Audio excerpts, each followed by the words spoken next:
চালু চালু চোখে মুখে বালু, আমি শয়তানের খালু।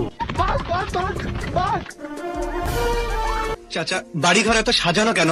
আর হেনা কোথায়? হেনার বিয়ে হয়ে গেছে। আমি বিশ্বাস করি না। তো এই লোকটি খরগোশকে বলে হাত পাঞ্জা লড়াইয়ের জন্য, আর খরগোশ সেটা শুনে খরগোশও রাজি হয়ে যায়। বুঝো না এই ব্যাপারটা? এই সময় কম, শুরু করো। তো এইখানে খরগোশ ও লোকের হাত পাঞ্জা লড়াই শুরু হয়ে যায়।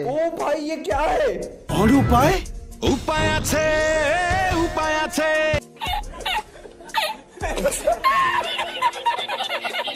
আসো খেলবো, খেলা হবে, খেলা হবে। तो चलिए शुरू करते हैं। আরো বাড়তি যায়। कैसे कैसे लोग रहते हैं यार यहाँ पर। তো গাইস এইটা হইলো তার কাটার সেলুন, না মানে এর কাছে যাই চুল কাটতে আসে তারে মাথা খারাপ হয়ে যায়। তো এই লোকটা এই মালের কাছে চুল কাটতে আসে, তখন এই লোকটা মালটারে বলে সুন্দর করে চুল কেটে দিতে। তো এই মালে কি করে লোকটার ক্যাপ খোলার জন্য ড্রিল মেশিন নিয়ে চলে আসে। না মানে গাইস আপনারা বলেন একটা ক্যাপ খোলার জন্য ড্রিল মেশিন এর কি প্রয়োজন?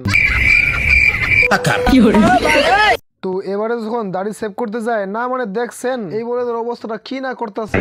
আমার আসল পরিচয় পাইলে Encara Messi, encara Messi, encara Messi, encara Messi, encara Messi, encara Messi, encara Messi, encara Messi, encara Messi, encara Messi, gol! তো গাইস এই লোকটি খরগোশকে মারার জন্য অনেকগুলো পাইপ দিয়ে একটা সিঁড়ি তৈরি করে ফেলে এবং বোমা ধরিয়ে খরগোশের গর্তের উপরে চলে যায়। আর নিচে থেকে খরগোশ বের হয়ে মেসের কাঠিতে আগুন জ্বালিয়ে পাইপের ভিতরে ঢুকিয়ে ফু দিতে শুরু করে। আর তখনই সেই মেসের কাঠি পাইপের ফুটা দিয়ে উপরে উঠে যায়। এরপর সেই লোকের হাতে থাকা বোমার উপরে আগুন লেগে যায়। কাঙ্কির পোলা তরে আমি খুঁজে বেড়াইতাছি।